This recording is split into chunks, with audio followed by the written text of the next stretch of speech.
And we are back. Where we left off last time was we had this running with a bit of a load on it, and we could see that smoke coming out of the stacks, and it sure didn't look good. So this engine really needs some attention, and that's what we're going to start doing this week. And I wrapped up the last video by saying the next time you see me working on this, it's going to be on an engine stand. A viewer mentioned that they would just like to see one more compression test done on this. The idea is that we just want to see if the bit of running that it's done, did that do anything to change the compression test numbers? Let me get the spark plugs out and we'll start that compression test. After that is done, then we're going to start pulling this engine out and get it on the stand and start disassembling it. One last thing we can do while we're doing this is kind of have a look at the spark plugs there. They all kind of look like that. They're all kind of getting ready to get oil fouled. They're all wet with oil on the insulator there. Anyway, just wanted to show you that real quick. Okay, so I got all the spark plugs out. I got the throttle open for this test. We're on cylinder number 2 right now. So let's have a look, see how we're doing.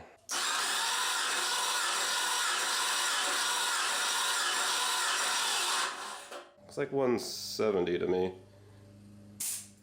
We'll just do it one more time there.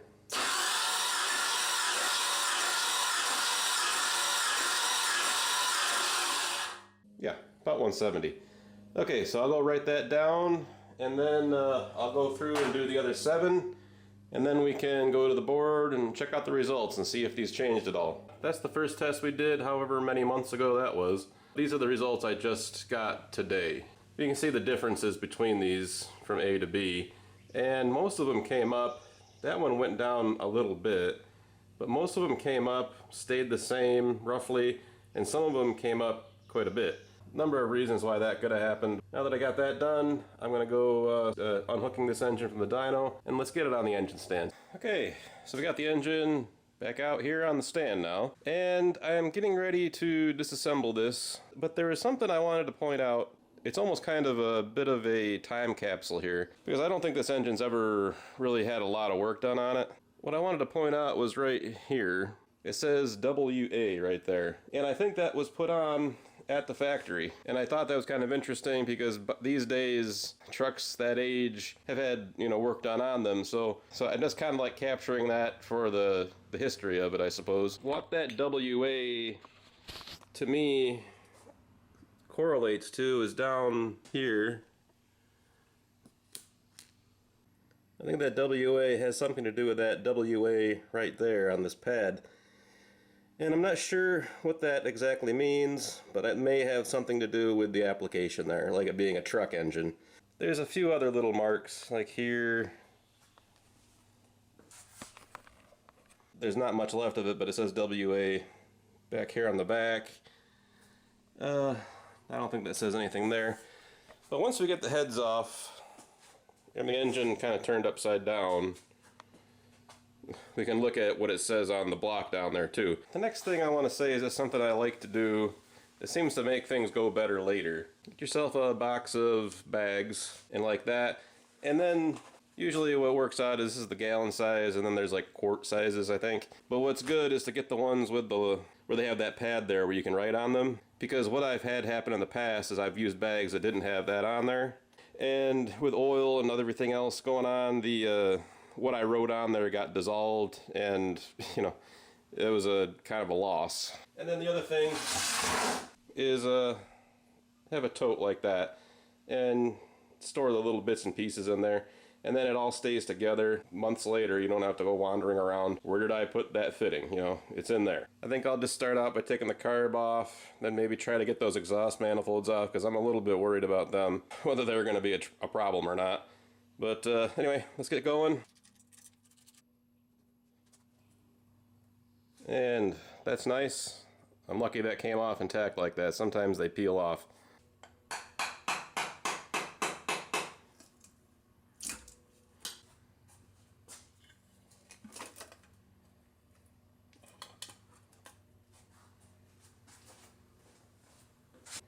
That sludge is looser than it was before.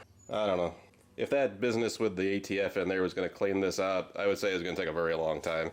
So since I've had this engine home, I've been worried about this part the whole time. Some of these bolts look like they've been out, like that one maybe, but the rest of them look like they've been in there a really long time. I am a little bit nervous whether they're going to break off or not. And I actually kind of think going after this with my 3/8 impact is the way I'm going to start with it.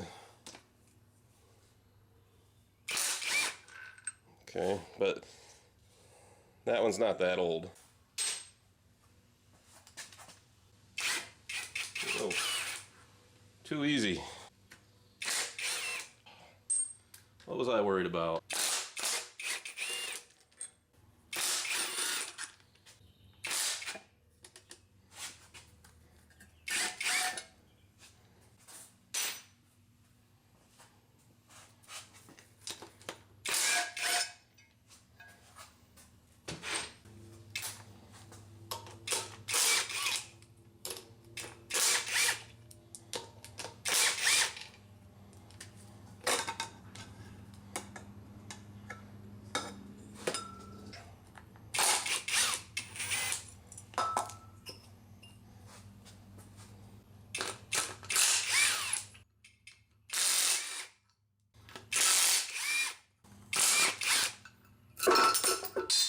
Now, it's time to get that pulled off of there.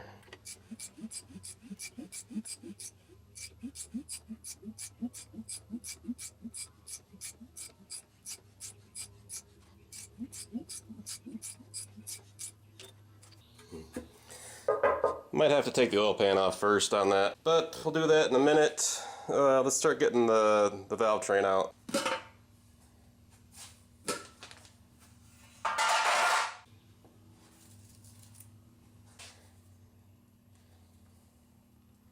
Okay, so I got all those nuts off of there. Now these rocker arms I'm not going to reuse, and the push rods I am not going to reuse. I'm not worried about keeping anything in order here, but on the other hand, I'm not going to throw them out.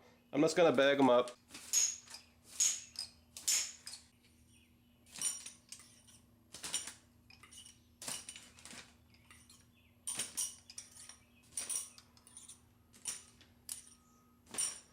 Okay.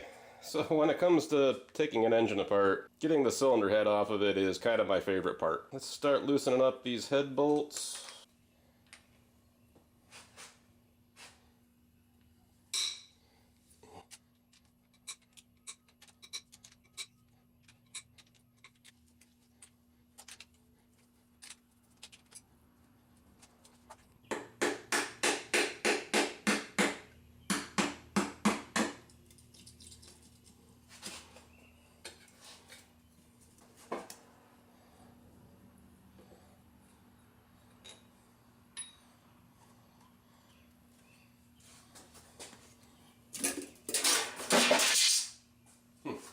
Had a metal shim gasket in it.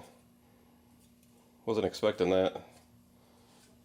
Alright, let me get that other one off. So I got those cylinder heads off of there, and both of them look really very much the same. Down in this area here, the oil, the amount of oil that is present inside these combustion chambers. What I kind of was curious about with these cylinder heads, which judging by the mark on the front of it, they look like power pack heads. So anyway, I was just kind of curious about roughly what the valve size is here. I don't need to know exactly what they are. Looks like our intake side's like a 1.72, and on our exhaust side, it looks like that's a 150 exhaust.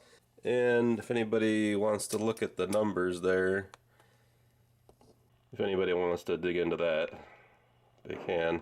The other thing I can show you quickly is that it's got that mark there. And I did just some basic looking around, and that should mean that those are like the power pack heads. So before I turn the engine over to remove the oil pan, I'm going to take all the valve lifters out. You may have seen me using one of these before. It's something I made up a while ago with my 3D printer. It says engine front there like that. And, you know, I don't really intend to ever reuse these lifters again. But, sometimes I'll have to wipe that out. But even though I don't really intend to reuse these lifters or this camshaft, like I said before, I don't really throw too much away anymore.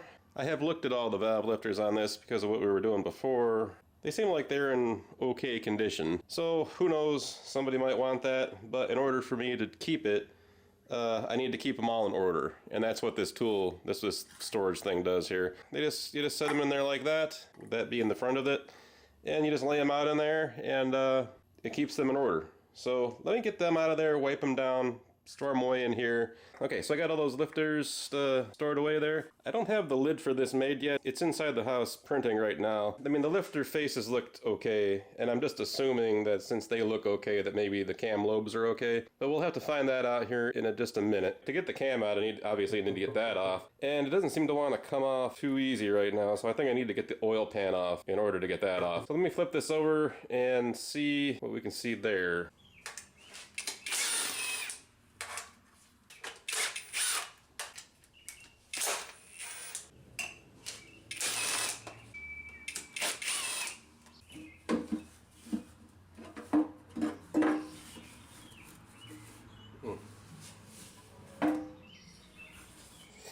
Just so you can see, you remember when I took this off the first time and cleaned that all out? This was all really spotless before, and you can see how much junk already accumulated in there.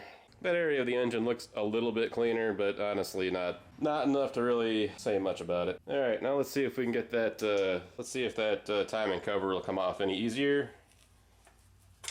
Yeah, okay, way better. Before I put it right side up though, you can see those markings there. WA, that's what that looks like to me. From the factory, there's a little blue mark there. Over here.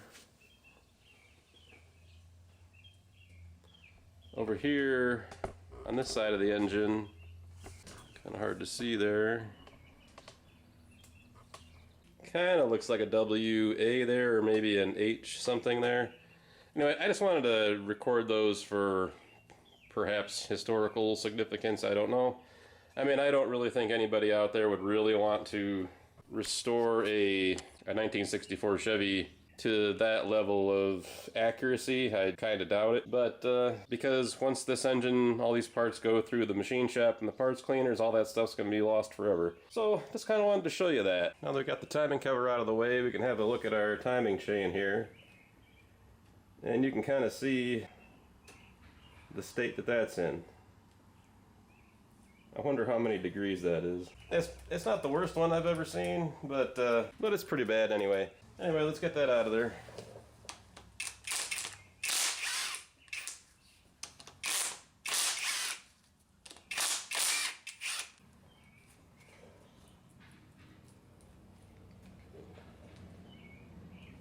That might be on there with a little bit of a press fit, so I'll deal with that later.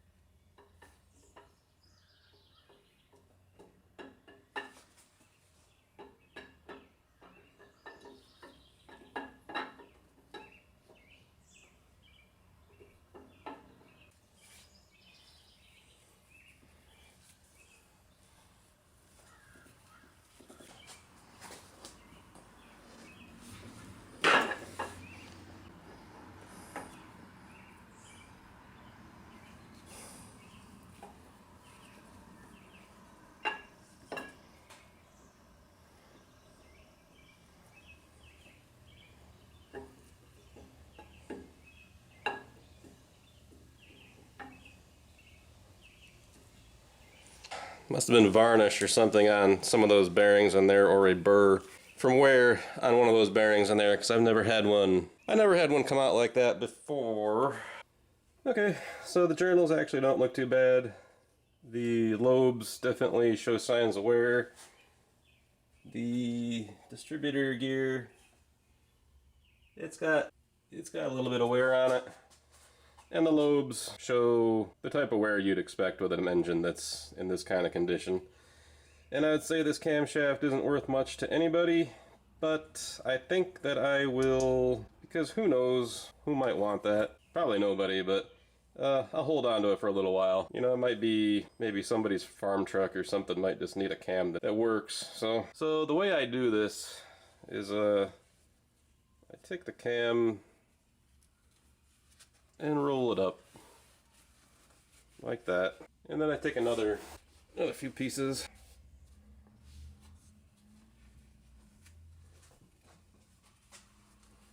And just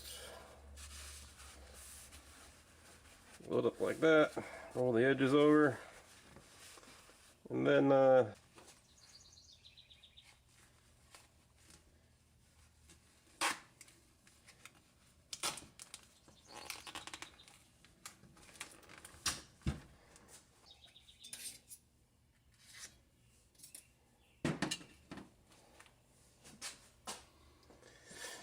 I'll just put more tape on it like that, but you can see how I'm going to store it out there. Who knows, maybe somebody will want it, but probably not. But anyway, it doesn't matter. There it is.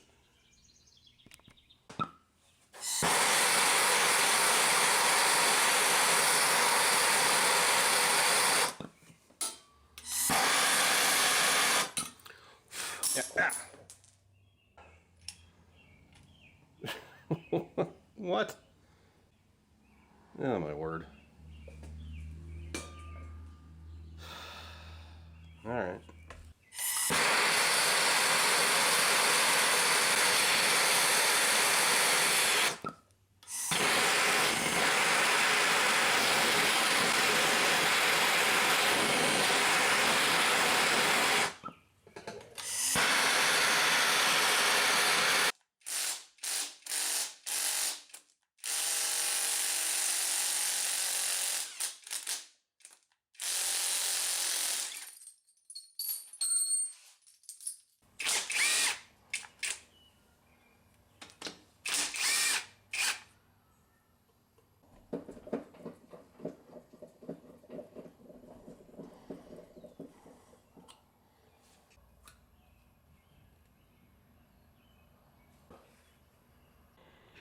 Oh my word.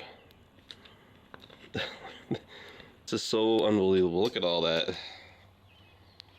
That's crazy. That was so gummed up. So, I don't know if I've ever seen an engine that was kind of like this loose where I could do this. Let me show you what I'm talking about.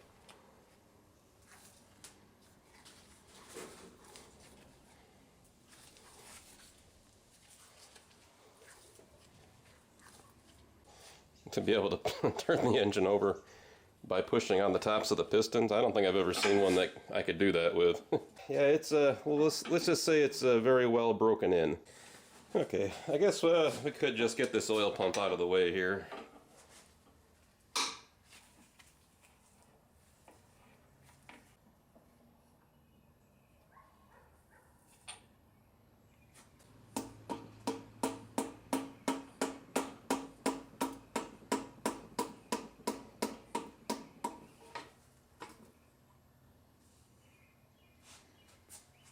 So I've got this engine basically disassembled down to the short block. Due to time and some other things that sprung up this week, I think that's where I'm going to stop for now. There's a video on my channel about me talking about these early small block Chevys not having a threaded crank snout there. Right now what I'm thinking about doing is making a drill guide that slides over this with a tight clearance and something there on the end to keep the drill straight while I drill the hole in there. So those are things I need to think about there that might be coming up soon. I'll do some thinking about it and we'll see if that's a job that I think I can do. But other than that, that's about all I got for this week, and I'll see you next time.